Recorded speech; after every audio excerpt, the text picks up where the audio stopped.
Allô, Marie-Christine? Allô, allô?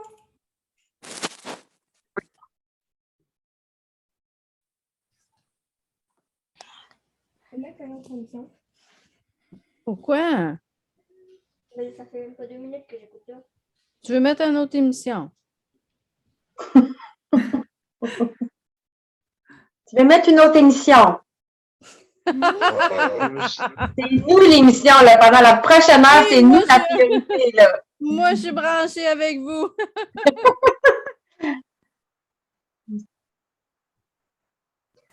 Bon, on a plusieurs boursiers déjà. Alessine qui est là.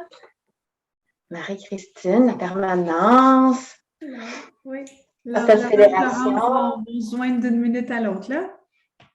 On a quand même beaucoup de monde, hein? Wow! On a 2 pages complètes d'invités aujourd'hui.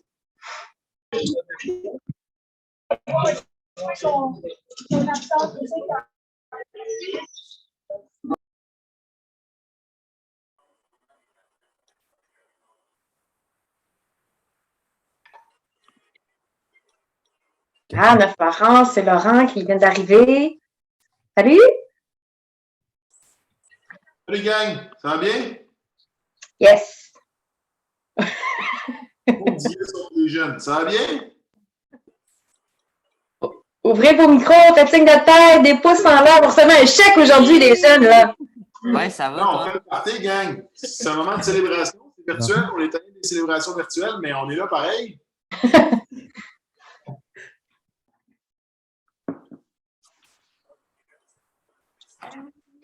Bien, on est vraiment content d'être ici aujourd'hui. Je vous présente aussi Florence, qui est ma copine, qui est également cofondatrice de la Fondation Laurent Duvernay-Tardif. On est vraiment, vraiment content de procéder à la 3e remise de bourse de la Fondation. Cette année, vous êtes 14. Hey, je t'arrête tout de suite, là. Es-tu en train de commencer le Zoom tout de suite? Mon espèce d'être en train de me voler mon texte, là. Non, mais je te voulais juste dire allô au monde. OK, c'est bon, on peut parler. Je te laisse continuer une autre minute, puis après ça, je te coupe le sifflet, puis on commence officiellement. On va juste être sûr que tout le monde est là. Moi, je suis comme les animateurs de foule. Tu sais, déjà allé dans des talk shows, là, il y a tout le temps quelqu'un entre les annonces qui regarde la foule un peu endiablée. J'essaie de faire ça aujourd'hui. Vas-y. On est vraiment content d'être ici. On a vu vos candidatures.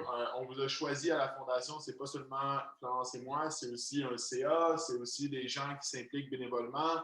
Même ma mère a lu vos candidatures. Puis elle vous a trouvé vraiment, particulièrement cette année, rayonnant, beau, intelligent. Vous avez des beaux projets. Puis c'est le fun de voir aussi que, oui, il y a évidemment le sport, mais il y a aussi les arts, puis il y a aussi la performance, puis la réussite académique. Puis bref, vous êtes des beaux humains bien équilibrés, épanouis, puis ça c'est vraiment cool. Fait que félicitations à tous et à toutes. Puis ça fait 1 minute, fait que j'ai arrêté de parler parce qu'on commence officiellement. Merci, Laurent. Je vais juste m'assurer avec mes collègues si est-ce qu'on a bien nos 14 récipiendaires de présents. On voit plusieurs noms. Il y en a des fois que c'est le nom du parent, donc on va juste s'assurer que les 14 sont bien là, bien attentifs. Alors, Marie-Josée, est-ce que de ton œil de lynx, est-ce que tu peux repérer que nos 14 sont bien connectés? Si oui, on va commencer. En fait, est-ce que Sacha est là? C'est la toute première en plus, c'est celle qui va casser la glace dans quelques minutes. Parce que je ne vois pas tous, là, ça bouge beaucoup. Donc, c'est pour ça que je demande Sacha Beaulieu. Es-tu là? Sacha. Parfait. Et il me manque Lauriane Belland. Es-tu là, Lauriane? Oui, je suis ici. Lauriane est là. J'ai Mathis Aymon. T'es là? Mathis? Ouais, Oui, je le vois. OK, c'est bon. C'est fou, ça bouge vite. Camille Léveillé. Oui, elle est là. OK. Ensuite, j'ai Sarah Maud Lévesque. Oui, je la vois. Mon Dieu, on dirait que je les appelle puis ils m'apparaissent. Livia. Oui. Livia, parfait. Et Alice. Alice, je te vois pas. Elle est là? Bon, ben parfait, tout le monde est là. Ali, tu peux y aller. Tout le monde est là? OK, on commence. Alors, roulement de tambour. Donc, bonjour à toutes et à tous. Merci de votre présence virtuelle ce midi à l'occasion de la 3e édition, comme Laurent l'a très bien dit, 3e édition du programme de bourse de la Fondation Laurent Duvernay-Tardif au sein de la Fondation de l'Athlète d'excellence du Québec, donc la FAEQ. Je me présente, Annie Pelletier, je suis directrice des communications et partenariats à la FAEQ. J'y travaille depuis 17 ans déjà et je suis aussi une ancienne boursière de la Fondation alors que j'ai été appuyée en 1995. Presque personne n'était né à ce moment-là. Donc, c'est tout juste avant mes premiers Jeux olympiques à Atlanta, en 1996, lorsque j'étais une athlète en plongeon, une étudiante en orthopédagogie, et mon talent artistique, à l'époque, était fort probablement ma spécialité de faire les meilleurs carrés de Rice Krispies de Montréal. Alors, mes talents culinaires se sont pas plus améliorés depuis, mais c'est peut-être pour ça que j'avais eu une bourse à l'époque. Alors, il me fait grand plaisir d'animer cette remise de bourse virtuelle. Aujourd'hui, je vous présente rapidement, brièvement, mes collègues à la FAEQ. Donc, on va demander... C'est notre façon de contribuer à la réussite et à l'épanouissement. Créer Laurent, tu es en train de faire un live en même temps qu'on fait un live Zoom, c'est super. Donc, je vous présente mes collègues à la FAQ. Donc, Jonathan Collin, qui est le coordonnateur de tous les programmes de bourse. Lui aussi, c'est un ancien boursier de la Fondation de l'Athlète d'excellence. Alors, il était en football avec les Redmen de McGill. Les Redmen de McGill, tiens, je pense que ça va sonner une petite cloche à Laurent. On a aussi à l'intérieur de l'équipe de la Fondation de l'Athlète d'excellence, Alison Francillon, qui est chargée de projet service aux étudiantes athlètes. C'est aussi un ancien boursier en volleyball avec les Carabins de l'Université de Montréal. On a Marie-Josée Lapointe, qu'on vient d'entendre, coordonnatrice des opérations. Et est-ce que Patricia, elle est ici? Est-ce qu'elle a eu le temps de se joindre à nous? C'est un petit peu plus tard. Est-ce qu'elle est là? Je ne pense pas que je la vois, mais Patricia Demers, c'est aussi une ancienne boursière de la Fondation en basketball avec les Stingers et elle est la grande patronne de la Fondation, la directrice générale. Peut-être qu'elle va se joindre à nous un petit peu plus tard. Alors, du côté de la Fondation LDT, je tiens à souhaiter la plus chaleureuse des bienvenues à la coprésidente et au coprésident de la Fondation LDT, donc Florence Dubé-Moreau et Laurent Duvernay-Tardif, anciens boursiers de la FAEQ en football, évidemment. C'était en 2009 et en 2013.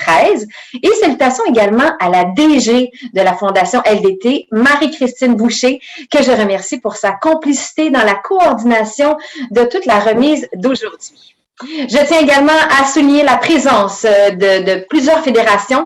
Donc, du côté de Natation Québec, Véronique McCray, Taekwondo, Abdel Ila Essa Bar, Natation artistique, Julie Vézina, Plongeon Québec, Marie-Pierre Pelletier-Millette, Sport Québec, Rémi Richard et du côté de Judo Québec, Jessica Terrien. Si j'en ai oublié, sachez que je vous salue.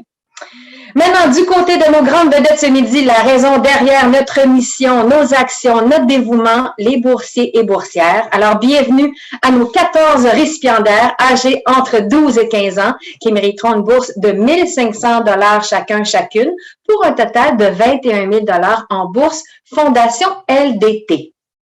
Voilà. Alors, la Fondation de l'Athlète d'excellence existe depuis 37 ans cette année.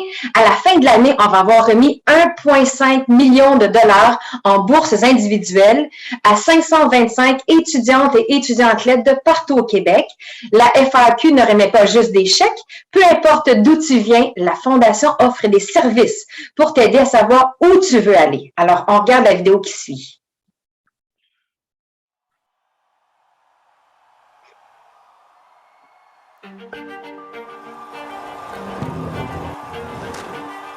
Tu reçois une bourse de la Fondation de l'Athlète d'excellence du Québec car tu réalises des exploits du commun, que ce soit dans ton sport, sur les bancs d'école, mais aussi dans la vie en général. La FAEQ t'offre ce soutien financier pour ce que tu fais, mais aussi pour qui tu es.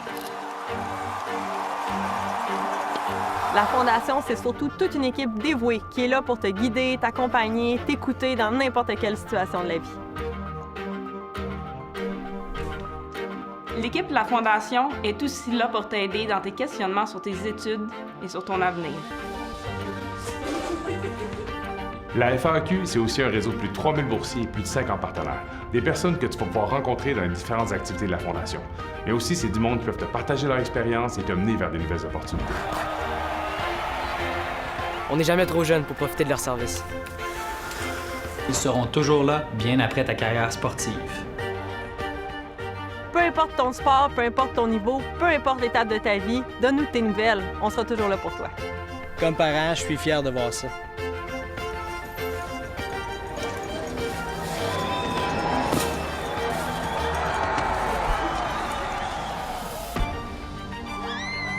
Bienvenue dans la grande famille des boursiers de la FAEQ.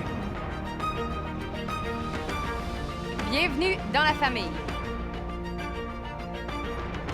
On est content que tu sois là. Bienvenue. Bienvenue dans la famille.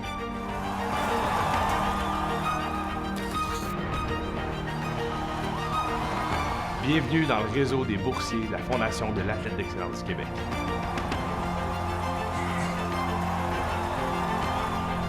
Bienvenue dans la famille.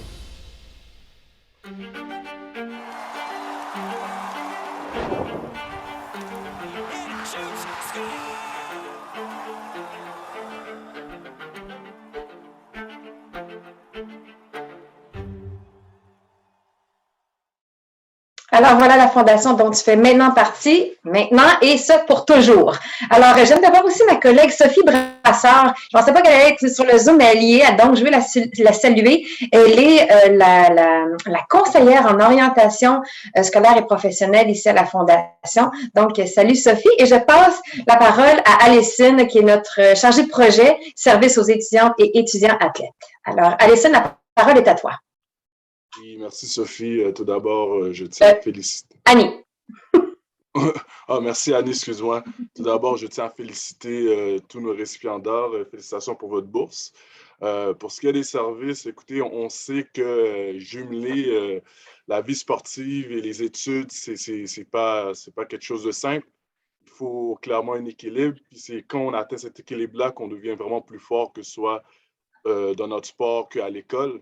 C'est pour ça aussi que Laurent l'avait mentionné, vous êtes des boursiers équilibrés, c'est ce qu'on cherche, c'est ce qu'on veut instaurer, mettons, comme des leaders de demain. Au niveau des services, là, justement, notre but, c'est vous aider à atteindre cet équilibre-là. Pour vous aider à atteindre cet équilibre-là, on met en place plusieurs services, principalement avec ma collègue Sophie, la responsable des services, qui est une super conseillère d'orientation. Donc, des fois qu'on est un peu perdu, on ne sait pas où s'orienter, ben, elle est toujours là pour vous accompagner là-dedans. Moi, je suis plus dans les volets des stages et préparation d'entrevue. Je sais que votre groupe, vous êtes assez jeune, fait que ça ne vous interpelle pas tout de suite ce que je dis, mais le plus important à retenir, c'est que vous avez des questionnements, que ce soit dans votre niveau scolaire ou dans le niveau sportif, ben, vous pouvez nous contacter n'importe quand, à n'importe quel moment. Nous, ça va nous faire plaisir de vous accompagner là-dedans. Si on n'a pas la solution, on ne peut pas vous aider. On connaît sûrement la personne qui peut vous aider ou qui peut vous accompagner. Et ce discours-là est valide surtout aussi sur les parents. Je sais qu'il y a des parents dans le Zoom et que vous êtes très présents dans la vie de vos enfants présentement. Donc, s'il y a quelconque difficulté ou il y a quelconque questionnement, n'hésitez pas à nous contacter. Nous, ça va nous faire plaisir d'aider vos jeunes à atteindre leur équilibre optimal. Merci. Merci, Alessine. Alors, la Fondation LDT croit que l'activité physique, tout comme la créativité, sont des facteurs fondamentaux pour l'épanouissement des jeunes et pour leur réussite éducative. Elle organise des événements clés en main qui encouragent l'équilibre entre les sports, les arts et les études, avec un engagement marqué envers le 3e cycle du primaire. Alors, on regarde ce qui suit.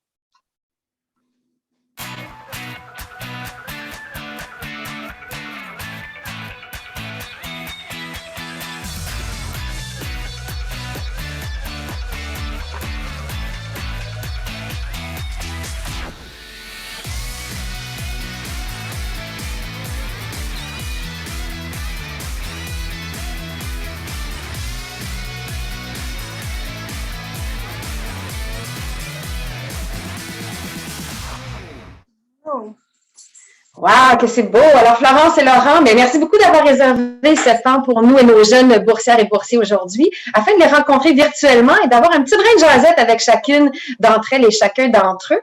Alors, je suis certaine qu'il y en a plusieurs en ce moment qui ont des petits papillons dans le ventre. Alors, avant de passer à la remise, on aimerait prendre de vos nouvelles. Alors, qu'est-ce qui occupe vos journées en ce moment?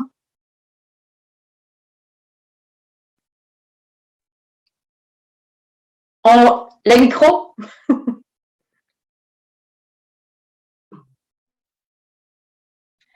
Moi, est-ce que vous m'entendez? Nous, on vous entend. OK. Là, je t'entends. Ah, OK. Ben, je disais juste en fait que, comme toute saison morte, pour moi, c'est une opportunité de reconnecter avec ce qui se passe à Montréal. C'est les projets de la Fondation. C'est aussi les journées de la persévérance scolaire. Est-ce qu'il y en a à main levée qui m'ont vu dans les journées de la persévérance scolaire dans leurs écoles? Une chance qu'il y a des gens qui ont levé la main, merci. Mais bref, ça a été quand même beaucoup de préparation. Fait que c'est plein d'activités comme ça qui me gardent occupé. Puis au bout du compte, qui essaient de continuer de faire la promotion de ce en quoi je crois, l'équilibre en un sport, peu importe le sport. On est des gens aujourd'hui qui ont fait du kayak, du taekwondo, de la danse, puis les arts, parce que les arts, la créativité, c'est hyper important aussi. Je pense que Florence est peut-être mieux équipée que moi pour en parler. Mais c'est ce qui nous... Je pense que c'est ce qui nous garde groundés, c'est ce qui nous garde curieux, puis ça, c'est vraiment, vraiment important. Puis c'est aussi pour ça que vous avez été sélectionnés à titre de boursier et boursière de la Fondation Laurent-Durand-Tardif et de la FAEQ. En ce moment, ce qui nous occupe aussi, c'est qu'on travaille avec des artistes puis avec des athlètes sur un projet en parascolaire qu'on va implanter dans différentes écoles primaires à partir de la rentrée scolaire prochaine.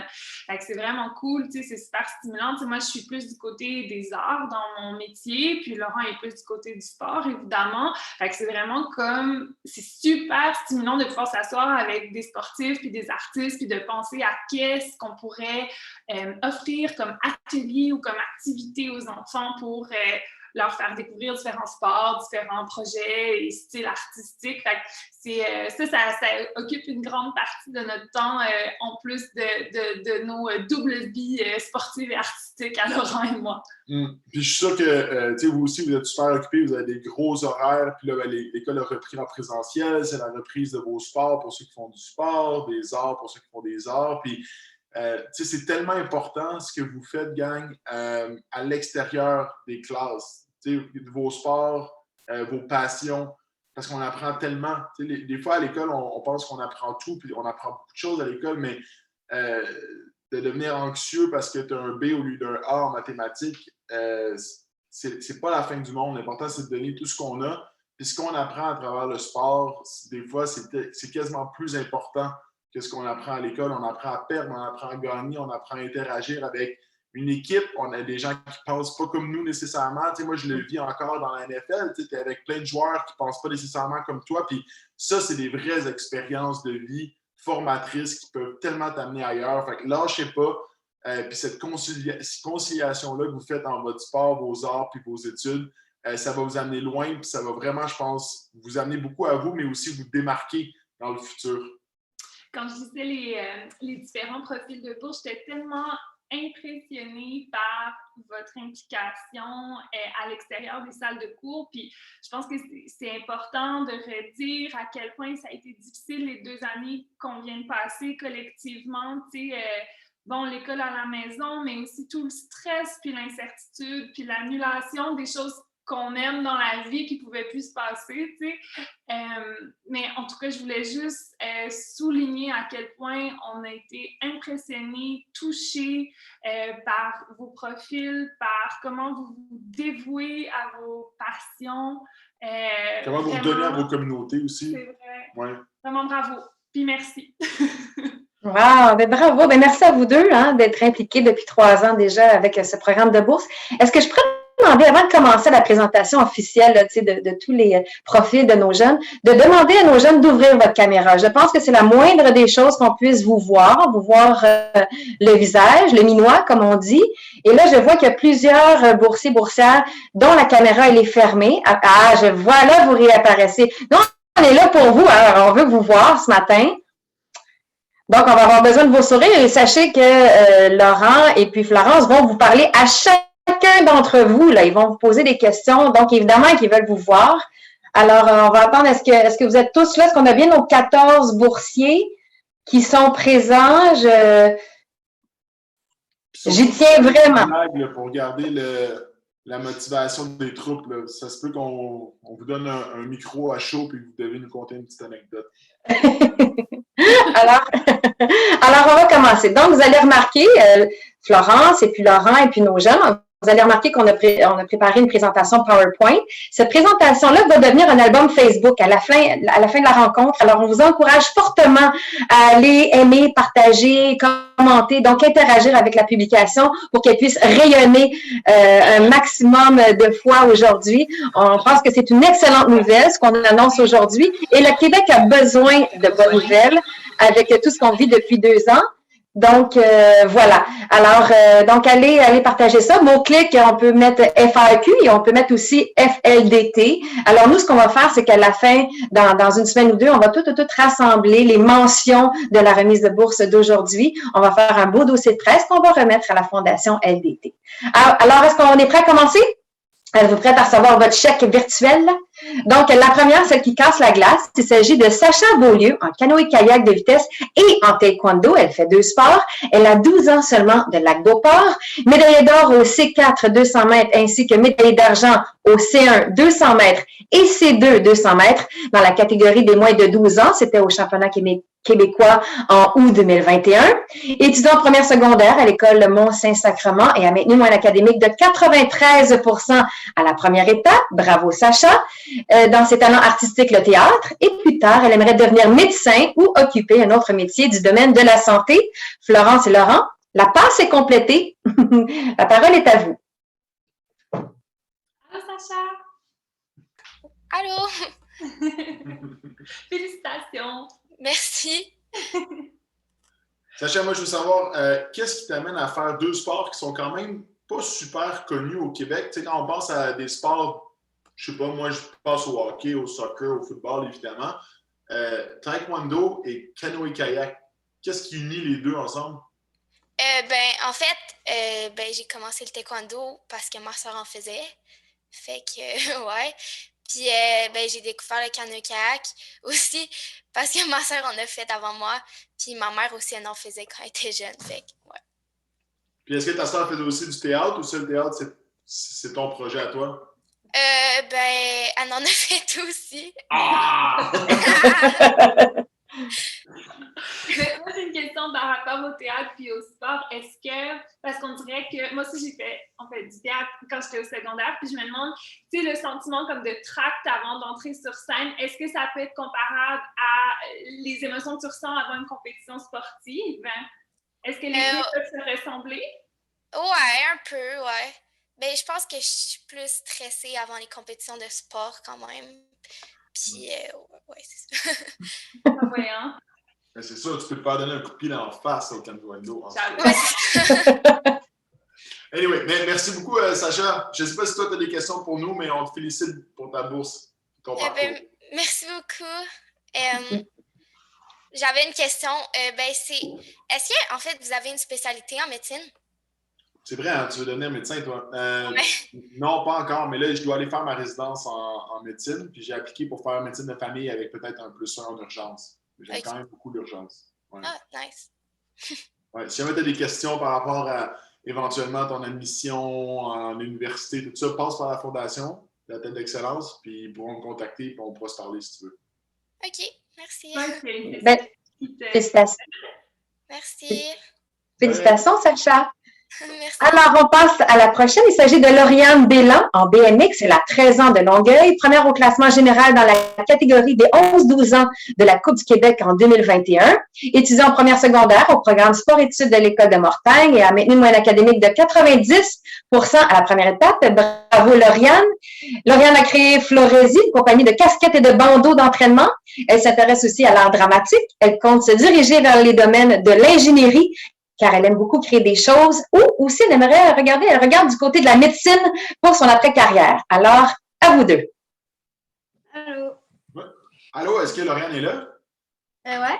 Ah, salut, excuse-moi, je te cherchais dans l'écran. Hey, moi, j'ai une question pour toi. Est-ce que le BMX, c'est plus un sport ou une pratique artistique ou les deux?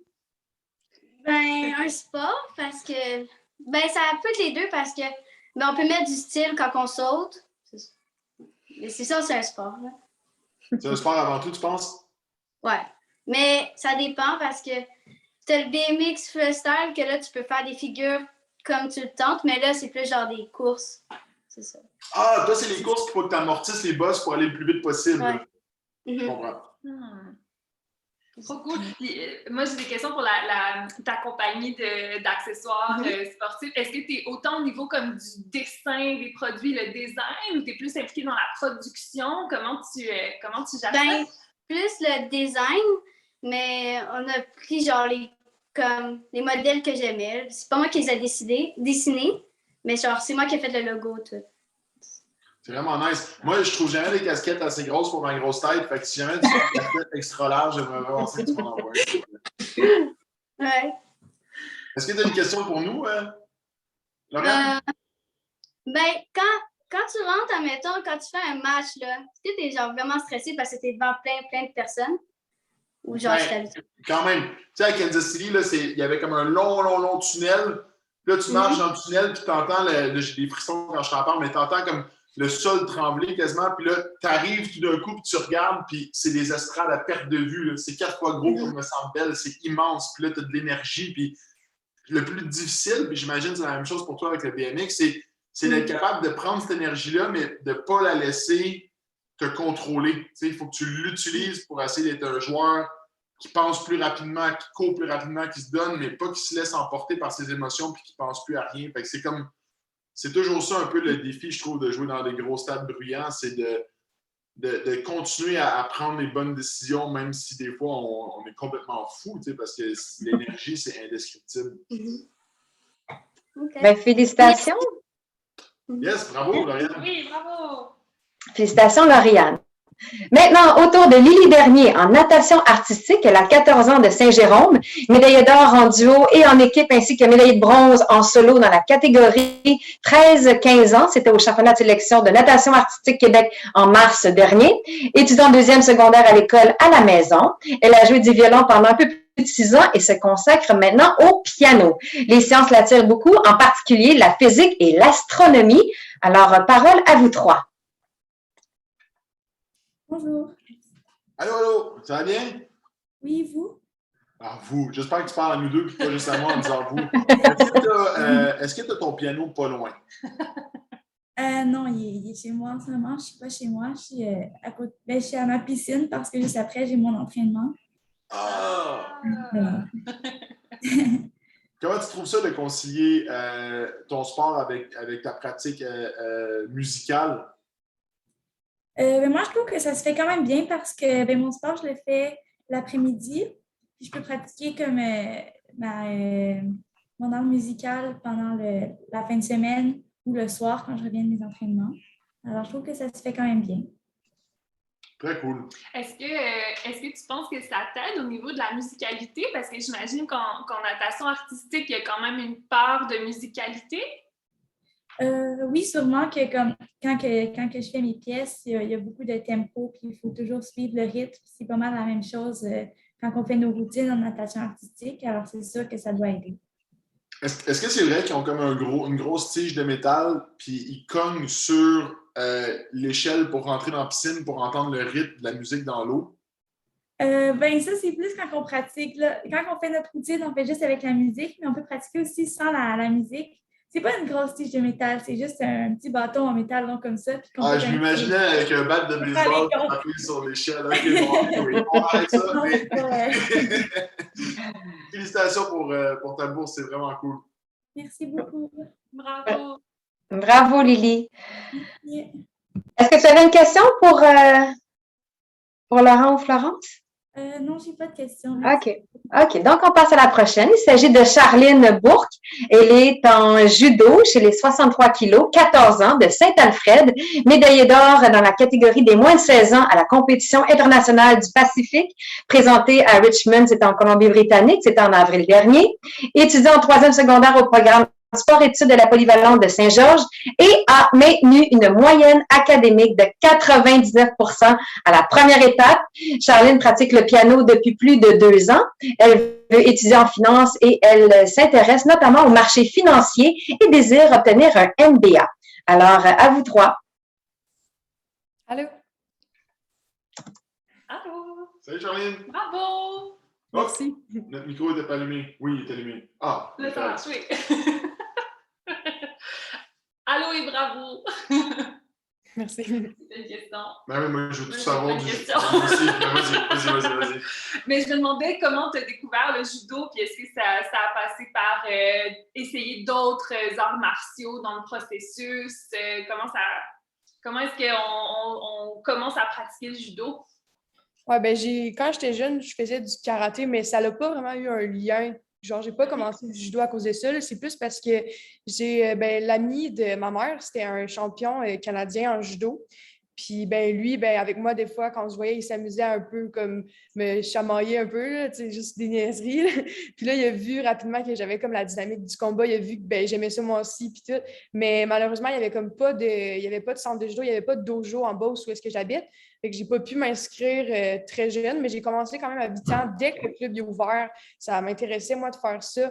Fait que je me suis inscrite, puis dès la première pratique, j'aimais vraiment ça. Là. J'aimais toute la dynamique comme du mouvement. Il y a beaucoup de stratégie dans ce sport-là. Moi, j'aimais ça.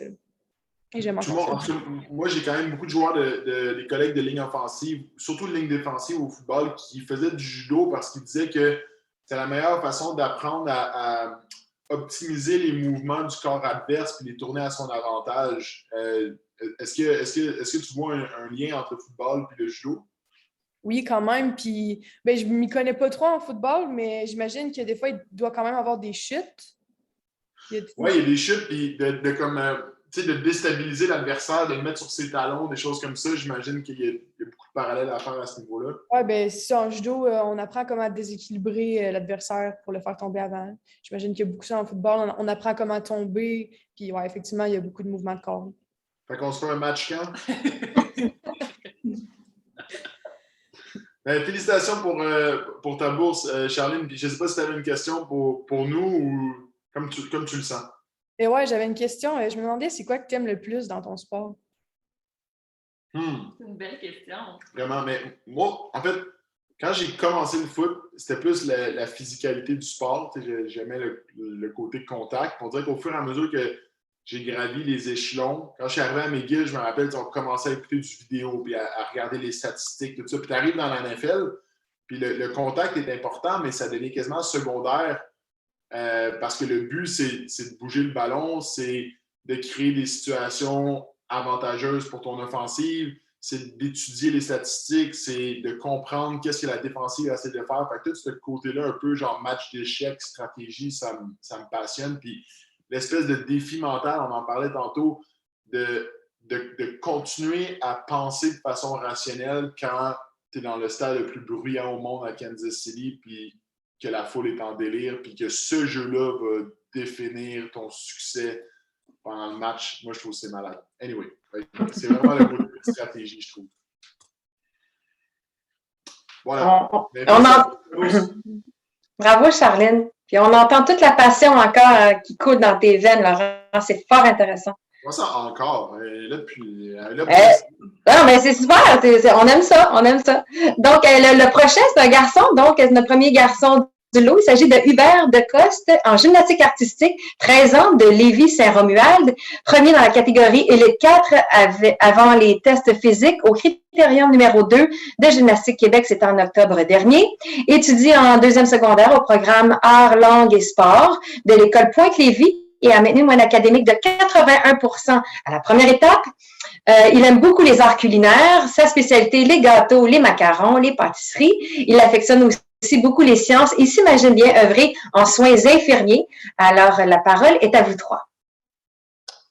Salut Hubert, t'es-tu dans l'autobus? Oui, c'est ça. Je suis en transfert vers la discipline pour la gymnastique. Ah, très cool. Hey, écoute, mes parents ont une boulangerie. Je me connais quand même un peu en pâtisserie. Si tu cherches une job, c'est facile. Tes macarons, ils ont l'air magnifiques. Est-ce que c'est ce que tu aimes le plus cuisiner, les macarons? Pas mal, là, ça, puis beaucoup les cupcakes. Nice. Est-ce que tu dirais que les cupcakes, tout est dans le glaçage ou il y a quand même vraiment une science au niveau de la pâte? C'est beaucoup dans les deux, je dirais. L'équilibre. Oui, c'est ça. Ouais. Moi, j'ai une question par rapport à la gymnastique artistique. Est-ce que concentre sur une spécialité au sein de la gymnastique ou c'est vraiment, il faut comme exceller dans chacune des disciplines de la gymnastique artistique? D'habitude, la gymnastique artistique masculine, c'est vraiment sur les 6 appareils. Donc, il faut exceller dans les 6. Mais ça peut... il y a du monde qui peut se spécialiser sur un tel appareil et faire juste en compétition. Est-ce que tu as un préféré? Un appareil préféré? Moi, j'aime beaucoup le sol et la fixe. C'est beaucoup mes appareils préférés.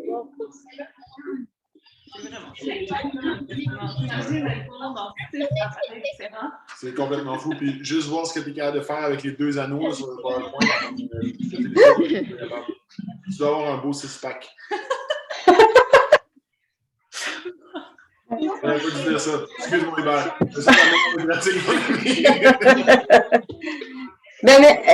Est-ce qu'Hubert, tu avais une question ou.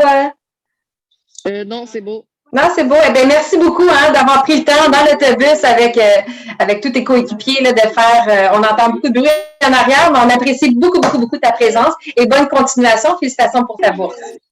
Merci. Alors, au tour maintenant de Esteban Dessureau de recevoir une bourse. Il est en baseball, 14 ans, de Trois-Rivières. Il a été sélectionné pour faire partie de l'Académie de baseball du Canada, donc l'ABC, à 13 ans seulement. Et il s'est démarqué lors de tournois Junior Future Games, c'était en 2021. Il a frappé un circuit dans un stade de dimension midget M18, alors qu'il n'était âgé que de 12 ans. Il étudie en 3e secondaire au programme sport-études de l'Académie des Estacades et a mené une moyenne académique de 85% à la première étape. Il s'intéresse aux arts culinaires et il se voit bien plus tard être thérapeute sportif, kinésiologue ou entraîneur. Alors, la parole est à vous 3. Salut. Salut, ça va? Oui, ça va bien, toi? Yes, yes, yes. Hey, dis donc, le baseball, c'est quoi qui te... En fond, toi, t'es-tu frappeur, comme tu focuses sur ta moyenne de... Je ne sais jamais comment ça s'appelle, mais ta moyenne de frappe ou t'es plus comme premier but, lanceur? C'est quoi ta position? Dans le fond, je joue au 3e but, fait que je suis surtout frappeur, puis je me concentre surtout là-dessus, surtout sur ma défensive aussi. Parce que dans le fond, moi, je connais pas grand-chose au baseball, mais pas mal tout le monde, sauf le lanceur, le facteur qui va te différencier dans ta progression, c'est surtout ta moyenne au bâton, right? Ouais, exact. OK. Toi, c'est quoi ta moyenne au bâton? On a-tu le droit de demander ça? J'ai pas vraiment les moyennes présentement. OK. Tu pas capable de rester assis. Toi, tu connais toutes. Pardon? Ah, OK. C'est dans un autre... c'est quoi, quand tu dis hors culinaire, c'est quoi qui te drive là-dedans? Ben, c'est surtout avoir des plats santé pour justement rester en santé pour mon baseball et avoir, mettons, selon le nombre de calories qu'il faut que je prenne, le nombre de protéines, selon tous les nutriments que j'ai besoin. Fait que tu fais tes préparations à chaque semaine, tu congèles les affaires, tu essaies de les discipliner. Yes, exact. Tu vois-tu une différence dans ta performance dans ton sport, selon que tu es plus assidu versus moins? Ouais, quand même. Ouais, je me sens plus... je me sens mieux. C'est quoi le régime d'entraînement d'un joueur de baseball qui veut focusser sur avoir la meilleure moyenne au bâton possible? Tu veux dire en entraînement? Oui. Ouais. Genre culinaire, tu parles? Non, je parle, tu sais, mettons, c'est quoi que tu fais dans le gym? C'est quoi l'entraînement à l'extérieur du baseball? Ben, j'essaie de lifter, mettons, 5 fois semaine. J'essaie de concentrer surtout sur la force et l'explosion parce que c'est plus nécessaire. Tu n'as pas besoin nécessairement d'avoir de cardio. Tant que tu cours les buts assez rapidement. Fait que surtout l'explosion. Soit bas de corps, haut de corps, whatever. Puis la puissance aussi. J'imagine que tu fais beaucoup de genre lancer le ballon sur un mur, des trucs comme ça pour travailler le transfert de poids. Beaucoup d'affaires avec du med ball, des squats, dumbbell press, des fois de même. Nice. Ben, écoute, félicitations pour la bourse. J'espère que ça va t'aider. Yes, c'est bon, merci beaucoup. Hey, bonne continuation, Esteban. Puis à 14 ans seulement, tu as déjà comme ta voix d'adulte. On dirait que tu as déjà ta stature. Là. On dirait que tu sonnes beaucoup plus vieux que ton âge. Alors, je pense que ça augure bien pour le futur de ta carrière. Oh, on va te suivre. Maintenant, au tour de Mathis Aymon en triathlon. Donc, il a 14 ans, de Sainte-Catherine-de-Hatley, médaille de bronze dans la catégorie des moins de 13 ans. C'était au triathlon de la Coupe Québec de Gatineau et de Duchesnay. C'était à l'été 2021. Il étudie en deuxième secondaire au programme sport-études de l'école Laruche et a maintenu une moyenne académique de 86% à la première étape. Mathis joue de la guitare et plusieurs domaines l'intéressent, notamment l'enseignement et le milieu de la santé lorsqu'il aura accroché son vélo, son maillot et puis ses souliers de course. Alors, la parole est à vous trois. Salut, félicitations. Attends, on ne voit pas dans l'écran. Allô? Est-ce que tu es là, Mathis? Ouais. Pourquoi on ne te trouve pas? Je te trouve pas, je te trouve Vous m'entendez pas? Non, on t'entend très bien, mais on ne te trouve pas. C'est encore plus frustrant. Attends un peu. Ah, OK, on te voit. C'est bon, excuse-nous. Allô, Mathis, félicitations. On a un de nos meilleurs amis qui s'appelle Mathis. Puis là, en plus, j'ai vu qu'il y avait 2 Mathis boursiers aujourd'hui. Enchantée. T'as-tu amené ta guitare, Mathis? Non, je suis pas chez moi. Ah, j'avoue, hein, c'est sur l'heure du dîner. Vous êtes tous à l'école. On comprend. Si tu avais à choisir une discipline parmi le vélo, la course et la nage pour le triathlon, laquelle est ta préférée, puis laquelle que tu performes le mieux? Ma préférée, c'est la course. Puis je pense que je performe plus là-dedans là, aussi. Ah oui? Est-ce que tu penses que tu aimes ça, puis ça fait en sorte que tu performes mieux, ou tu performes mieux, donc tu aimes plus ça? C'est un petit peu des deux. Là. Parce que si tu n'es pas bon dans un sport, tu vas être moins tenté à aimer ça, vu que c'est décourageant. Mais en même temps, si tu aimes ça, tu vas être plus motivé à t'entraîner, donc tu vas être meilleur aussi. Ça fait du sens. Ça fait beaucoup de sens. C'est quoi de la nage et du vélo, celui que tu aimes le moins? La natation. Ah ouais? Pourtant, il me semble que c'est là qu'il y a la plus grosse opportunité de gagner des précieuses secondes, non? Quand tu es bon en natation? Ben, ouais, vu que, tu sais, après ça, tu vas dans des packs de vélo. Fait que si tu es dans les premiers, ben, tu sais, tu peux sillonner les roues puis comme aller plus vite. Comme ça, quand tu es rendu à la course, ben, tu es déjà dans les 10 premiers. Fait que c'est comme plus facile de courir puis arriver à la ligne d'arrivée puis avoir des bonnes positions. Là. OK, je comprends. Tu veux pas sortir de l'eau en dernier puis pas pouvoir rouler en peloton. Ouais. Je comprends. En tout cas, félicitations. On te pose plein de questions. Je sais pas si tu as une question pour nous. Non. Malade. On va voir la prochaine pour la 4e édition des bourses. Merci. Hey, félicitations. Merci à vous trois. Bravo, Mathis. Alors, on passe au deuxième Mathis, Falcon Corb, donc en escrime au sabre. Il a 15 ans de Mercier. 25e à égalité dans la catégorie cadet au championnat canadien. C'est en décembre 2021. Il est étudiant en 3e secondaire au programme d'éducation intermédiaire de l'école Louis-Philippe Paré. Il a mené une moyenne académique de 88% à la première étape. Mathis est un membre du club d'improvisation de son école, en plus de faire partie de ceux d'échecs et de génie en herbe. Alors, la parole est à vous trois. Mathis, est-ce que tu ouvres avec Queen's Gambit ou tu parles du noir et tu y vas plus défense sicilienne? Quoi? J'ai pas des mots que je connaissais des échecs dans la même phrase pour essayer d'avoir un coup, mais ça n'a pas marché, je m'excuse. OK, c'est bon, c'est pas grave. Est-ce que je me trompe ou il y a quand même des parallèles intéressants entre des skills en improvisation et en échec avec l'escrime? Il y a quand même quelque chose, là, non? D'après moi, c'est quand même 3 choses qui sont quand même stratégiques. Parce qu'à l'impro, il faut savoir quand même quand faire ses blagues. On ne peut pas juste s'en pitcher sans arrêt parce que ça sera plus drôle. Puis à l'escrime aussi, c'est quand même très stratégique. Il faut savoir quoi faire quand. Il faut être capable de savoir quand attaquer, quand essayer de défendre. Puis aussi un jeu de prédiction à l'escrime. Surtout au sable. C'est quoi la différence entre le sabre et, j'imagine, il y a une épée? Je connais pas. Oui, il y a le sabre, l'épée et le fleuret. La différence, les règles sont différentes. à cause qu'au sable, au fleuret, il y a un système de priorité. Donc, quand tu as la priorité, si les deux se touchent en même temps, celui qui l'a, il a le point. À l'épée, c'est dès que tu touches, tu as un point. Et au sable, les cibles sont différentes. Au sable, on peut toucher partout en haut du corps. Donc, sur la photo, c'est la partie grise. Je comprends. Ouais. Au fleuret, c'est juste le torse, donc pas la tête ni les bras.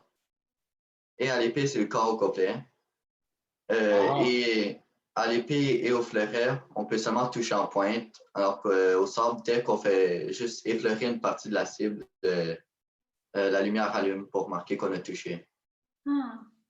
C'est vraiment plus compliqué qu'on pense. C'est impressionnant. Est-ce que tu penses que tu as des chances de te rendre loin en escrime? Est-ce que c'est un sport qui est facile à, mettons, accéder sur l'équipe Québec, l'équipe canadienne? Comment ça fonctionne?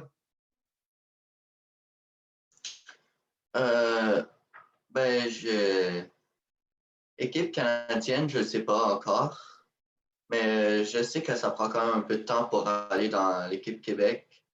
Moi, je viens de comment d'être accepté dans le programme HP qui est pas mal un parallèle de l'équipe Québec. Sauf que la plupart des personnes ils peuvent seulement rentrer vers 16-17 ans. Et ça a l'air quand même, ça joue avec les âges. Puis je trouve que c'est mauvais à cause que il faut un peu attendre que tu aies cet âge-là pour pouvoir rentrer dans des équipes, pour faire partie de l'équipe Canada ou l'équipe Québec. Je comprends. En même temps, des fois, la patience, ça peut te permettre de te développer, puis aussi de développer d'autres sphères. L'école, t'es quand même des très bonnes notes à l'école, ça c'est cool aussi. Mais écoute, félicitations pour ta bourse. Puis meilleure des chances avec l'improvisation puis les échecs. Je ne sais pas si tu avais une blague pour nous, vu que tu es probablement le plus qualifié pour raconter une blague. Non, j'en ai pas pour l'instant. Mais c'est ça l'improvisation, c'est toujours une blague. Okay. C'est une blague, c'est une blague, c'est une blague. Merci Mathis. J'avais une question. Yes! Pendant tes parties, là, comment est-ce que tu fais pour garder ton énergie jusqu'à la fin de la partie? Mais, premièrement, quand il fait froid, je m'habille. Au football, il y a quand même une espèce de tradition de ne pas mettre de manches puis de toujours t'habiller le moins possible. Mais, en tout cas, moi, je trouve que de préserver sa chaleur, c'est super important. Puis sinon, tout le reste, pour moi, c'est la nutrition. De bien manger, de bâtir une routine où est-ce que tu sais ce que tu manges la veille, tu sais ce que tu manges le matin, puis dépendamment si je joue à midi, à 4 heures ou à 8 heures, je sais qu'est-ce que j'ai besoin de manger pendant la journée, puis tu l'écris. Puis à ça, tu fais des ajustements en fonction de comment tu t'es senti pendant la partie. Puis après quelques parties, tu sais exactement quoi manger. Puis c'est rassurant aussi parce que tu sais que tu ne vas pas manquer d'énergie. Puis ça fait comme en sorte que tu n'as pas besoin de te soucier de cette partie-là de ton jeu. Puis on dirait que pour moi, peu importe toutes les sphères de ma préparation que je peux cocher puis me dire hey, ça, je sais que c'est la bonne recette gagnante. On dirait que ça te permet de tout mettre ton énergie et ton focus sur comment attaquer l'adversaire, comment te positionner, comment gagner le match. OK, c'est bon. Merci beaucoup. Hey, merci à toi, Mathis. Bravo, Mathis. Merci pour ta question. Alors, on passe à la prochaine. Il s'agit de Camille Léveillé en biathlon, 13 ans de Shefford. Elle a enregistré le 3e meilleur temps au sprint de 6 km à la Coupe Québec 4, alors qu'elle était surclassée chez les seniors en janvier 2022. Étudiant en première secondaire au programme d'éducation intermédiaire de l'école L'Envolée, et elle a maintenu une moyenne académique de 86% à la première étape. Camille a longtemps joué du violon et s'est ensuite découvert une passion pour le piano. Elle entend continuer ses études à l'université et devenir policière pour la GRC ou encore médecin. Alors, la parole est à vous. Yeah! Allô! Salut Camille!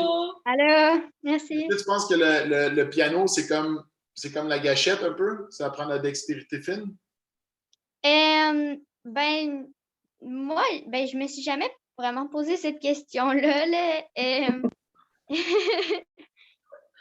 Puis, mettons, le biathlon, c'est 3 sessions de tir, hein, je pense, qu'une course? C'est 2 ou 3. 2 ou 3. Puis comment tu fais toi, pour te concentrer puis être capable de...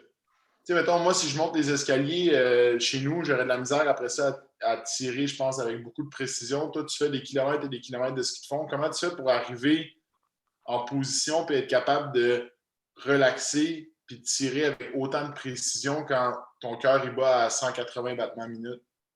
Dans le fond, aux entraînements, ils nous ont montré le truc, c'est que genre vraiment comme quelques secondes avant que tu commences à tirer, il faut que tu retiennes ta respiration, il faut que tu te sens confortable. Fait qu'il faut pas que comme tes poumons ils soient remplis d'air au complet, ni qu'ils soient trop vides. Fait que c'est vraiment trouver comme le milieu, là. Puis là, tu as quelques secondes pour tirer avant de devoir reprendre ta bouffée d'air, dans le fond. Ouais. Puis là, après ça, tu respires entre chaque coup une fois? Ouais. C'est vraiment impressionnant. Puis est-ce que tu as appris à tirer dans le contexte de ton sport ou c'était quelque chose que, par exemple, je sais pas, dans ta famille, vous êtes des chasseurs ou est-ce que c'est quelque chose que tu connaissais ou tu l'as découvert via le sport? Non, quand j'ai commencé à tirer, quand j'ai commencé le biathlon, là.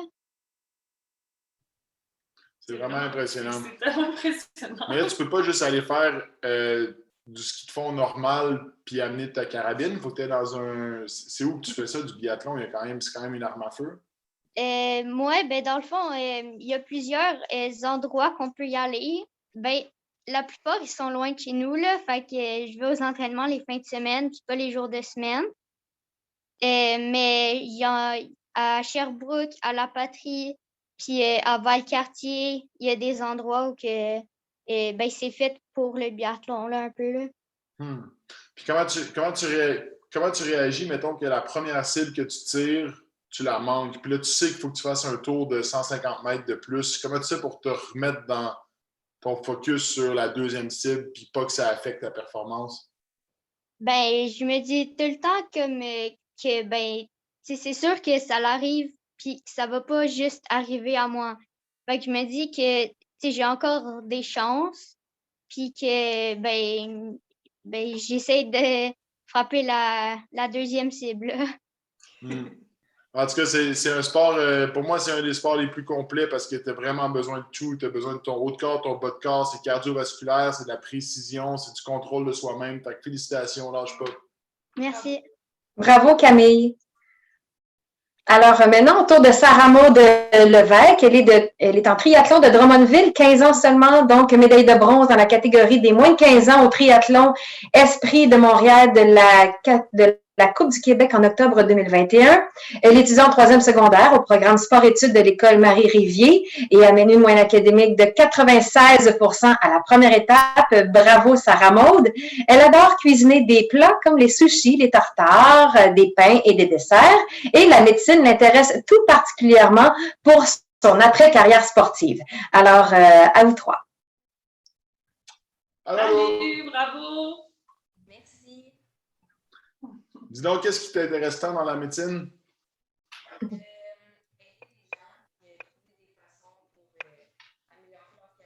On t'entend vraiment pas fort. Est-ce que c'est mieux? Regarde, moi, je vais avoir l'oreille collée sur le micro puis je vais faire le relais à Florence. Est-ce que tout le monde, vous l'entendez bien? On l'entend plus ou moins bien. C'est comme si tu étais loin de ton ordinateur ou de tes écouteurs.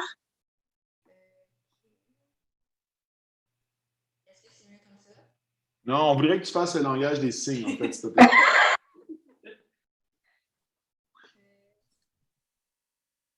On t'entend quand même un petit peu, mais essaie de parler le plus fort possible.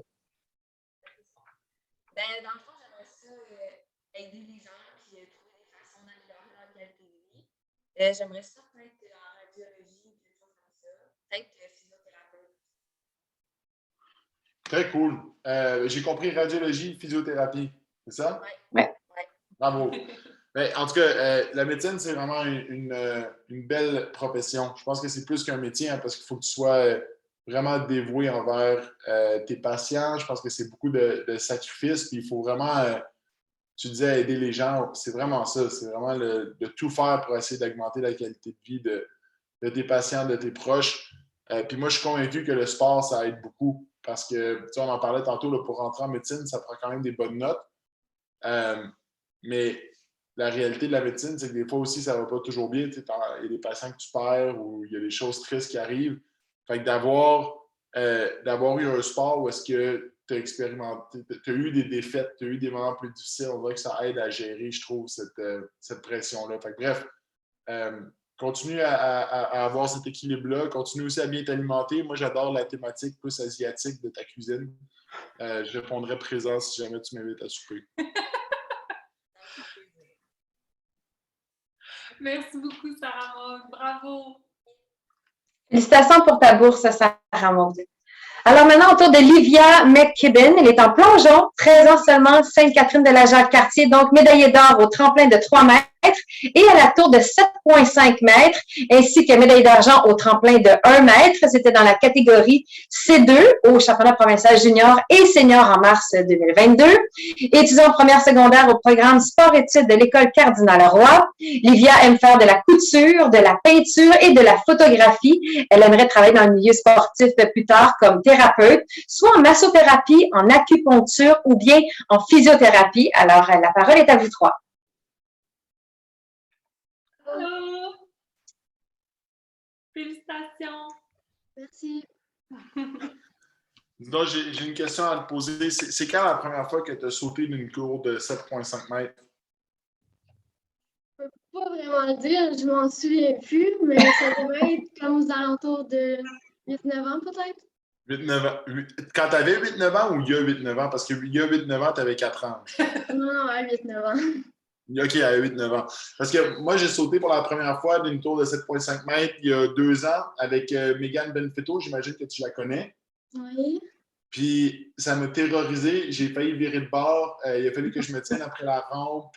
J'étais incapable de garder mes moyens. Fait que je te félicite. Je ne sais pas comment tu fais pour mettre tes orteils sur le bord de béton, là, puis rester toute calme puis penser à combien de flips qu'il faut que tu fasses quand tu pourrais tomber sans faire exprès en même temps.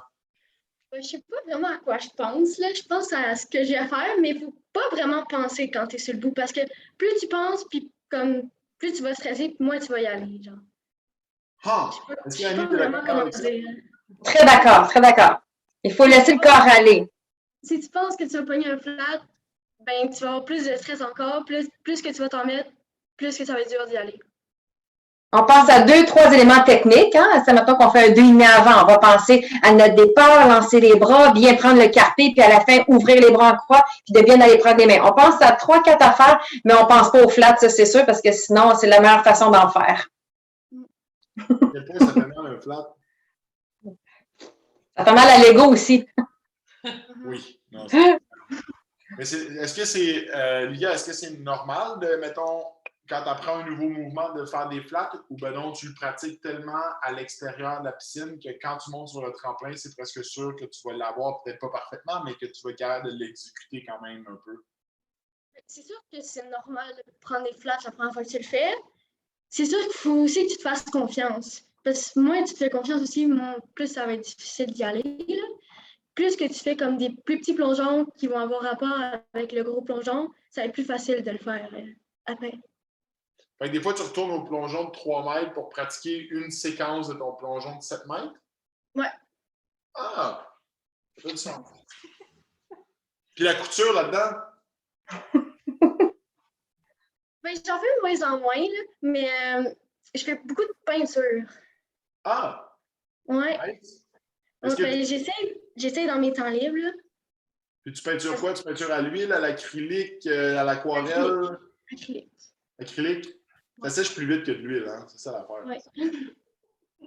Je voyais aussi dans ton profil que tu disais que tu étais intéressée par la santé ou les soins, puis particulièrement auprès des jeunes sportifs. Est-ce que tu enseignes déjà à des plus jeunes? Ou pourquoi tu as envie de travailler avec des plus jeunes? Oui, j'ai une petite sœur de 4 ans, puis je suis très proche d'elle. Fait que c'est sûr que je travaille, mais je suis souvent avec les jeunes. J'apprécie beaucoup les jeunes. Puis c'est ça, je sais pas, j'aime ça, travailler avec eux. Là. En tout cas, tu as une belle prestance, puis je suis sûr que tu as un super leadership. Fait que lâche pas ce que tu fais, c'est vraiment impressionnant. Puis félicitations pour la bourse. J'espère que ça va t'aider avec peut-être des petits projets, de la nourriture, de l'équipement scolaire, des maillots de bain, je sais pas, mais on espère que ça va t'aider à pouvoir continuer tes 2 sports et focusser sur tes études en même temps parce que c'est super important. Merci. J'ai une question pour toi. Yes. Je sais que tu as sauté du 7,5 mètres avec Megan. Est-ce que c'était plus stressant sauter du 7,5 ou faire une game de football? En fait, c'est qu'une game de football, il y a beaucoup d'impondérables et d'incertitudes, mais il reste que tu contrôles un peu ce qui se passe. Moi, je n'avais pas l'impression que je contrôlais grand-chose. Le moment que je me suis lancé, écoute, je n'étais même pas capable de rester en chandelle droite. Elle me dit, c'est facile, fais juste sauter puis rentre les pieds dans l'eau. Derrière me voir, j'ai sauté puis j'ai failli faire un flat sur le dos. Je n'étais pas capable de rester en ligne droite. J'ai trouvé ça... c'était impensable pour moi de ressauter, mettons. Ouais, je vous trouve très, très, très, très bonne de faire ça. Tu t'entraînes-tu au bassin olympique des fois? Je suis dans un programme canadien, puis moi, je fais un camp pour Plongeon Canada au stade. Nice! Ah ben félicitations! Merci. J'ai failli monter sur le 10 mètres, mais j'ai pas eu le courage. C'est normal, je pense. Merci. Hey, bravo, Olivia. J'ai hâte de te voir en chair et en os très, très bientôt sur le tremplin sur la plateforme. Merci, moi aussi. Alors, le prochain, il s'agit de Matthew Pelletier. Il est en patinage de tête sur courte piste, 15 ans de Mont-Saint-Hilaire, donc un endroit que nos invités connaissent très, très bien. Donc, il a fini 4e au classement général du groupe 5 à la compétition provinciale numéro 2A en novembre dernier. Il étudie au 3e secondaire au collège Trinité et a maintenu une moyenne académique de 89% à la première étape. Matthew pratique le piano depuis une quinzaine d'années et plus tard, il voudrait devenir ingénieur. Alors, la parole est à vous trois. Salut Mathieu, ça va? Allô.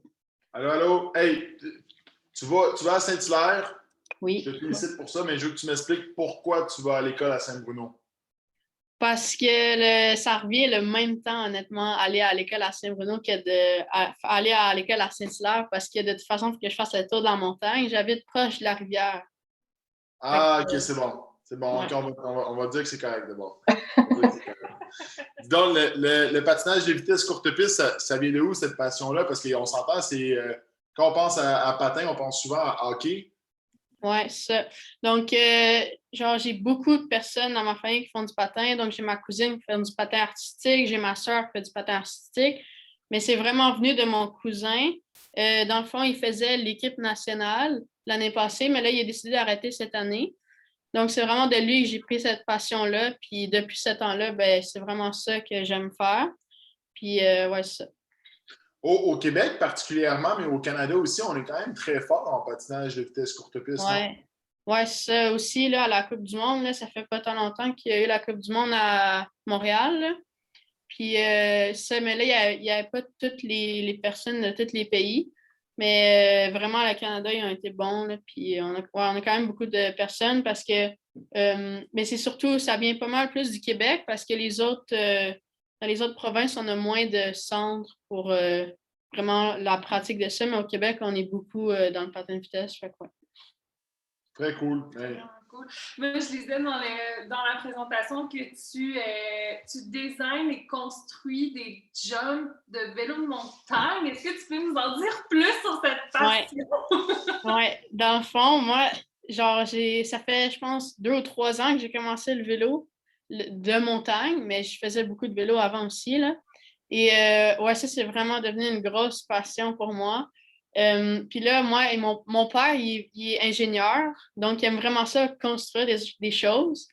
Puis là, quand je suis venue assez grand puis assez bon pour faire des jumps, puis moi, j'habite très loin de la place où on fait du vélo, c'est à Bromont. Fait que c'est à peu près 1h15 de route. À toutes les fois que j'allais faire du vélo, dans une vraie place où il y a des jumps, où il y a vraiment de la descente, de la montée, un peu de tout.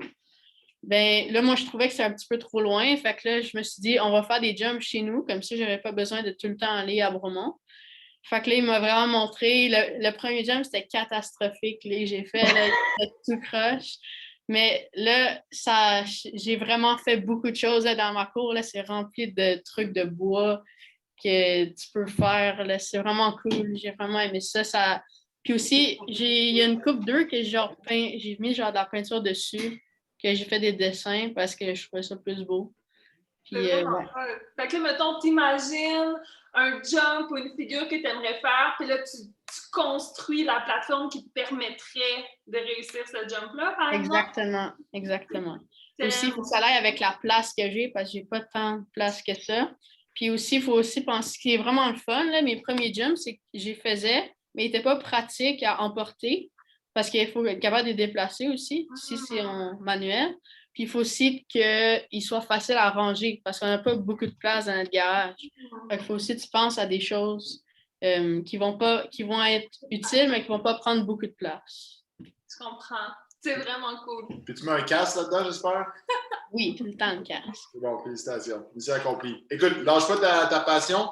Le prix du bois a augmenté vraiment beaucoup. Fait que quand tu vas construire un jump, peut-être que les bourses de la Fondation pourront subventionner ton prochain Big Air. Merci beaucoup. Salut, mon ami. J'avais une question pour toi. Ah oui, excuse-moi, j'oublie toujours une question. Comment tu fais pour gérer toute l'adrénaline, puis le stress, puis tout? Parce que moi, j'en fais du patin, puis quand j'arrive sur la ligne de départ, là, j'en ai de l'adrénaline, puis j'en ai du stress, puis des fois, c'est difficile à gérer. Fait que je voulais juste savoir.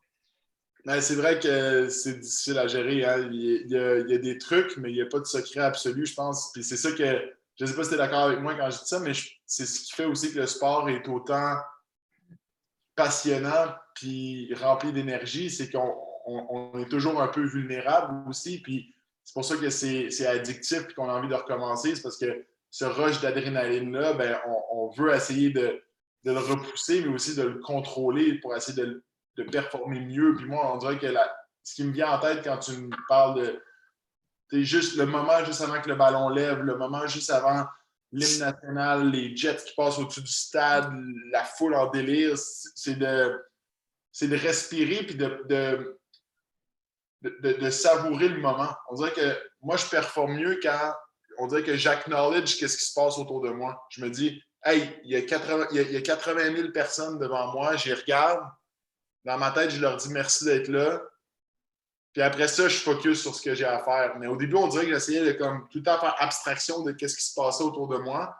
Puis tu peux pas faire abstraction de la foule, de tes parents qui te regardent. Fait que, moi, je prends le temps de les regarder.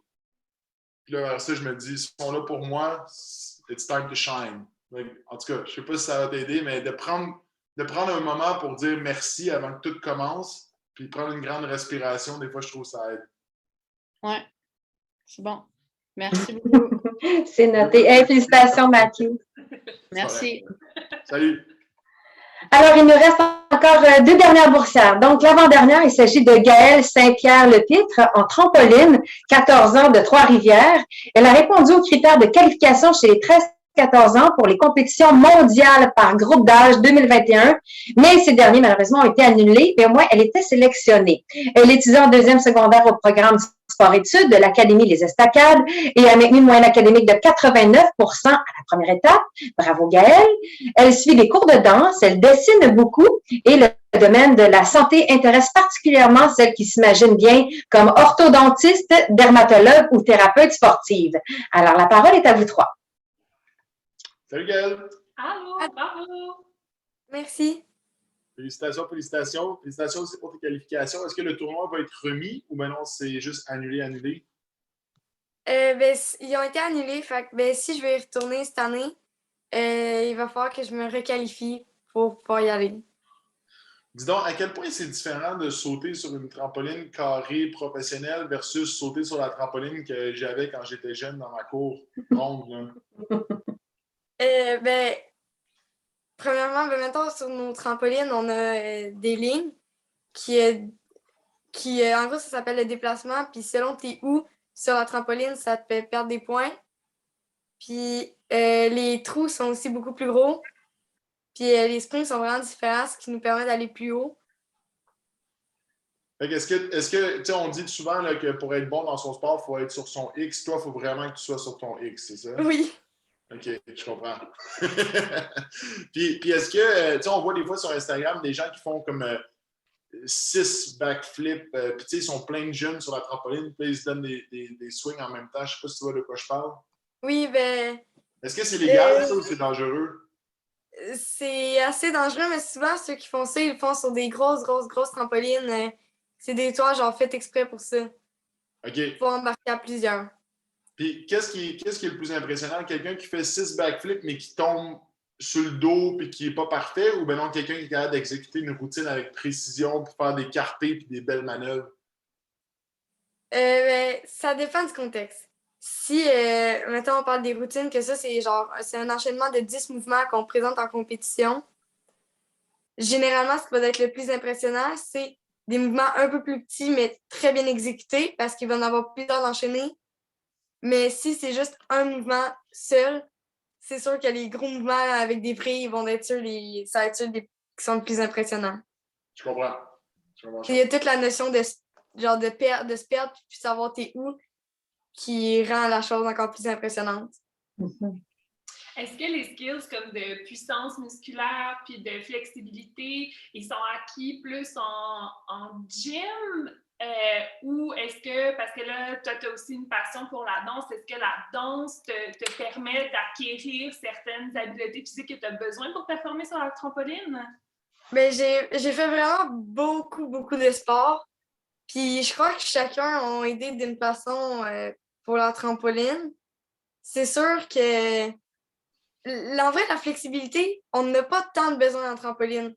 Ça peut être étonnant, mais avec la gravité puis la vitesse que tu tournes puis la fraction de seconde où tu prends ta position, tu n'as pas besoin d'être flexible. Ah. C'est impressionnant parce que là, moi, je regarde ta photo sur le PowerPoint et je suis comme, c'est quand même flexible, là. Je te garantis que je suis pas capable de faire ça, Gaëlle. Mais pour moi, c'est plus facile que ce que ça a l'air. Ah oui, je suis sûr. De force physique pour aller chercher cette impulsion-là, finalement, que de flexibilité. Oui, bien ça, c'est sûr, parce qu'en plus, l'auteur à laquelle on saute est compté en compétition. Très cool. Très cool. Félicitations, c'est vraiment impressionnant. Est-ce que tu avais une question pour nous, Gaëlle? Oui. À quel moment tu as eu le déclic que le football, c'était ton sport? Ah, c'est drôle parce que tantôt, tu disais que tu avais fait plein de sports. Moi aussi, en fait, au secondaire, à ton âge, j'étais un champion de badminton. Après ça, j'ai fait du cross-country, j'ai joué au basket, j'ai joué au soccer. Au violon. J'ai joué du violon. J'ai fait de l'impro aussi, mais je n'étais pas bon à compter des blagues comme Mathis. Puis on dirait qu'à un moment donné, j'ai essayé le football, puis c'est comme si ça combinait tout ce que je recherchais d'un sport. Tu sais, haut de corps, bas de corps, sport d'équipe, temps de réaction, gérer la pression, explosion, contact, mais aussi finesse, stratégie. Puis honnêtement aussi, ben, j'étais bon dans ce sport-là. Parce que c'est pas dans tous les sports non plus que tu peux être 6 pieds 5. À l'époque, j'étais peut-être 230 livres puis être bon. C'est sûr que le football, ça s'est comme imposé comme étant un sport de prédilection pour moi. Mais je te dirais que ça a pris du temps quand même parce que même jusqu'à ma 2e année d'université, je jouais encore sur la ligne défensive. J'ai seulement joué 1 an sur la ligne offensive, puis après ça, j'ai été recruté dans la NFL. Puis c'est vraiment quand j'ai été sur la ligne offensive que toutes les portes se sont ouvertes pour moi puis que ça s'est mis à bien aller. Puis c'est ça qui est beau du football aussi, c'est que peu importe ligne offensive, ligne défensive, on ne touche jamais au ballon. Mais malgré ça, tu as quand même un impact dans la partie. Puis Patrick Mahomes, notre corps arrière à Kansas City, il ne peut pas prétendre bloquer comme moi. Moi, je ne peux pas prétendre lancer la balle comme lui. On peut pas. J'ai l'impression que dans d'autres sports comme le hockey, le basket, tu peux manger la puck en bon français. mais au football, tu peux pas. Parce que moi, je touche même pas. Mais malgré ça, je sens que je contribue à l'équipe. Puis ça, on dirait que c'est quand même puissant comme feeling. Ouais. Puis Florence, à quel moment tu as su que tu étais une personne plus artistique? C'est une belle question, merci. En fait, moi, j'ai fait sport-études tout mon primaire, mon secondaire, puis même au cégep, j'étais dans un programme de haute performance. Moi, j'étudiais en ballet classique, fait que j'étais dans un programme d'interprétation classique avec les jeunes ballets du Québec. Puis j'ai eu une grosse blessure à la hanche quand j'avais 18 ans. Puis j'ai dû avoir des opérations. Puis ensuite, j'ai décidé de prendre ma retraite du sport puis de transitionner vers une autre forme d'art. Tu sais, je pense que la danse, c'est comme et sport et art. Ouais. Puis là, j'ai décidé d'aller plus art pour pouvoir continuer à travailler avec des artistes puis des gens passionnés qui, un peu comme les sportifs, tu sais, mettent leur passion au centre de leur vie puis se dédient complètement à leur pratique sportive ou artistique, tu sais, finalement. Fait que l'art contemporain, c'est arrivé plus quand j'avais comme 19, 20, 21 ans, mais sinon, j'étais plus du côté du sport avant. Ça, c'est un message pour tous les boursiers et boursières. Hein. Honnêtement, vous êtes tous passionnés par votre sport, puis c'est génial. Mais rappelez-vous aussi que malheureusement, la réalité de tout sport, c'est qu'on est tout le temps à un jeu près d'avoir une blessure. Puis, tu sais, vous le faites parce qu'on a vu les moyennes générales de tout le monde. Vous êtes des excellents étudiants, mais d'avoir d'autres ancrages dans d'autres sphères, d'avoir d'autres passions, c'est tellement important parce que si jamais on tombe sur du bois, quelque chose arrive, avant qu'on sente qu'on ait accompli ce qu'on voulait accomplir dans notre sport, bien, de savoir qu'on a autre chose et qu'on se définit par plus que juste notre sport, c'est tellement important. Mais vous le faites déjà tous, fait que j'ai rien à vous apprendre en disant ça. Ben, bravo, Gaëlle. Oui, merci pour les questions. Puis merci, bravo. Gaëlle. Et maintenant, place à la dernière. Donc, il s'agit de Alice Za. Elle est en natation, 14 ans, elle est de Montréal. Donc, elle a amélioré 4 de ses records personnels à la Coupe du Québec Senior 2. C'était en mars dernier. Elle étudie en 3e secondaire au Collège de l'Ouest de l'île et a maintenu une moyenne académique de 91% à la première étape. Bravo, Alice. Elle pratique le piano au minimum 1 heure par jour et elle désire occuper un emploi dans le domaine aérospatial ou en lien avec l'étude des êtres humains. Alors, parole à vous trois. Allô Alice, félicitations. Alice, c'est quoi le lien entre l'aérospatial où est-ce que tu t'en vas dans l'espace puis il n'y a personne puis l'étude des êtres humains? En fait, j'ai juste regardé quelques films puis ça m'intéressait. Est-ce que The Martian, c'est ton film favori? Non. Non? Ah, moi, c'est mon film favori, c'est pour ça que je te demandais. Les films d'aérospatial, tu parles? Ouais. Comme quoi, maintenant? Comme Interstellar. Ok, oui. Ouais. C'est vraiment cool. Très cool. Est-ce que tu n'es pas loin de ton piano parce que tu n'as pas l'air à l'école de ce qu'on voit? Non. J'ai pas de piano ici, mais... Ah, bon, mais c'est pas grave. Laura, t'es trop attachée à ton idée, là. Il voulait avoir une performance live, Laurent, aujourd'hui. Non, on parle depuis 1 heure comment gérer la pression. Là. C'est le temps, là. 14 personnes sur Zoom. On a déjà vu pire que ça en termes de pression. Non? OK. Bon. Mais Alice, félicitations pour ta moyenne académique aussi. C'est quand même pas rien. Puis félicitations aussi pour les records que tu as battus. Est-ce que tu nages dans toutes les disciplines? Je pense que tu n'as pas le choix. Hein? Ouais. Oui? C'est laquelle que tu préfères? Je préfère la brasse, mais sinon, ça ne me dérange pas de nager les autres. J'ai une question pour toi par rapport à la brasse, parce que des fois, je nage la brasse, sûrement pas aussi bien que toi, puis j'essaie de comme, aller le plus vite possible avec mes bras, mais après ça, on regarde à la télévision, puis les gens, ils vont pas si vite que ça avec leurs mouvements. C'est combien de mouvements minutes qui est le plus efficace pour nager la brasse? J'ai aucune idée. C'est trop des questions difficiles. Okay, excuse-moi. Moi, j'ai une autre question. Parce que là, justement, apprendre comme tous les types de nage, puis développer la discipline en natation, mais aussi de haut niveau en piano, au conservatoire, ça doit demander un horaire d'entraînement puis de répétition vraiment élevé. Comment tu combines piano et natation dans tes semaines?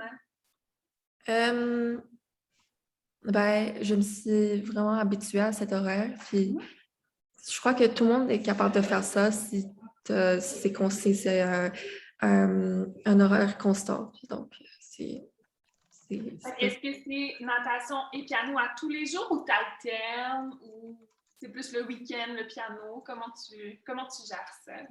Ouais, c'est natation puis piano tous les jours après l'école. Ouais. Wow! Wow. C'est vraiment impressionnant. Est-ce que tes parents ils vont te reconduire de un à l'autre à tous les jours?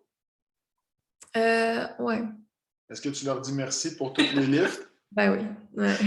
Ça, c'est important. Ma mère, elle disait tout le temps quand elle était jeune qu'elle avait une casquette de taxi parce que j'étais tout le temps après me promener entre le badminton, le football, le violon. Puis on dirait qu'on s'en rend pas compte des fois, mais c'est tellement de sacrifices. Fait que merci à tous les parents peut-être qui nous écoutent. Puis dites toutes merci à vos parents aussi.